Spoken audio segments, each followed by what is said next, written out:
বিভিন্ন মামলায় কারাগারে আটক সাবেক শিক্ষামন্ত্রী দীপু মনি সহ হাসানুল হক ইনু ও রাশেদ খান মেননকে আজ আবারও ঢাকা চিফ মেট্রোপলিটন ম্যাজিস্ট্রেট আদালতে হাজির করা হয়েছে। আদালতে আছেন সহকর্মী মাইনুল মারুফ। আরো খবর নিয়ে যোগ দিচ্ছেন আমাদের সাথে মাইনুল। তাদের কি আবারও রিমান্ডের আবেদন করা হয়েছে? কোন মামলায় তাদের আজ সেখানে হাজির করা হয়েছে? আজ সকালে কিন্তু দীপুমণি, রাশেদ খান মেনন এবং হাসানুল হক ইনুকে কিন্তু ঢাকার সিএমএম আদালতে আনা হয়েছে এবং তাদেরকে নতুন মামলায় গ্রেপ্তার দেখিয়ে আবারও কারাগারে পাঠানোর নির্দেশ দিয়েছেন আদালত। এবং তাদেরকে যে সকল মামলায় নতুন করে গ্রেপ্তার দেখানো হয়েছে তার মধ্যে রয়েছে হাতিরঝিল থানার একটি হত্যা চেষ্টা মামলা, যে মামলাটি 2018 সালে খালেদা জিয়ার গাড়িবহরে হামলা এবং হত্যা চেষ্টা মামলা। এবং এই মামলায় আসামি করা হয়েছে অনেকজনকে। তার মধ্যে কিন্তু আজ হাসানুল হক ইনু, রাশেদ খান মেননকে কিন্তু আদালতে এনে গ্রেপ্তার দেখানো হলো। এবং বাকি যে দুজন আছেন, দুটি মামলা রয়েছে রামপুরা এবং শাহবাগ থানার। রামপুরা থানার মামলায় হাসানুল হক ইনুকে হত্যা মামলা, ওইটি শাহবাগ থানার, সেই মামলায় হাসানুল হক ইনুকে গ্রেপ্তার দেখানো হয়েছে। এবং শাহবাগ থানার আরেকটি মামলা, সেই মামলায় কিন্তু দীপুমণি, জুনায়েদ আহমেদ পলককে গ্রেপ্তার দেখানো হয়েছে এবং এই মামলাটিও হত্যা মামলা। এবং আমরা দেখেছি যে এই গত 5ই আগস্টের পর থেকে কিন্তু আওয়ামী লীগের বেশ কয়েকজন নেতাকর্মীকে কিন্তু গ্রেপ্তার করা হয়েছে এবং নেতাকর্মীর পাশাপাশি প্রভাবশালীকেও গ্রেপ্তার করা হয়েছে। তাদেরকে বিভিন্ন সময় কারাগারে পাঠানো হয়েছে এবং রিমান্ডে দেওয়া হয়েছে।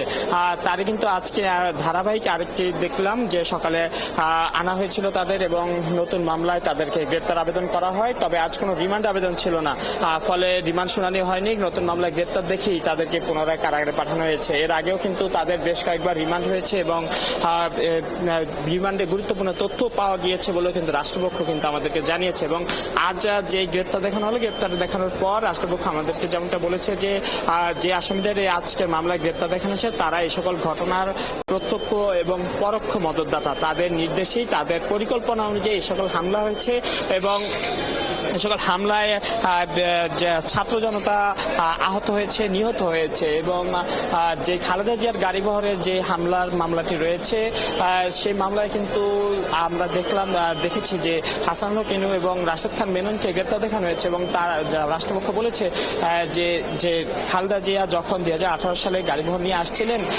তখন যুবলীগ, ছাত্রলীগ এবং আওয়ামী লীগের অন্যান্য বেশ কয়েকজন নেতাকর্মীরা কিন্তু খালেদা জিয়ার গাড়িবহরে হামলা করে, তখন অনেকে আহত হন এবং সেই সূত্র ধরে কিন্তু এই মামলাটি করা হয়। এবং সেই মামলায় এর আগেও কয়েকজনকে গ্রেপ্তার দেখানো হয়েছে। আজ নতুন করে গ্রেপ্তার দেখানো হলো হাসানুল হক ইনু এবং রাশেদ খান মেননকে। যেমনটা বলছিলাম যে সকল আসামিদের আজকে আনা হয়েছে, এদের সবারই কিন্তু পূর্বে একাধিকবার তাদের রিমান্ড হয়েছে। তাদেরকে রিমান্ড শেষে আদালতে আনা হয়েছিল, আবারও কারাগার পাঠানো হয়েছে।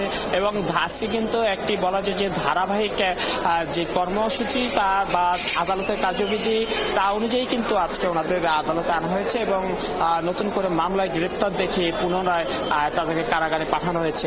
এবং তাদের কিন্তু মাইনুল, আপনি থাকবেন, খোঁজ খবর রাখতে থাকুন। পরবর্তীতে আমরা আবারও আপনার সাথে যুক্ত হব।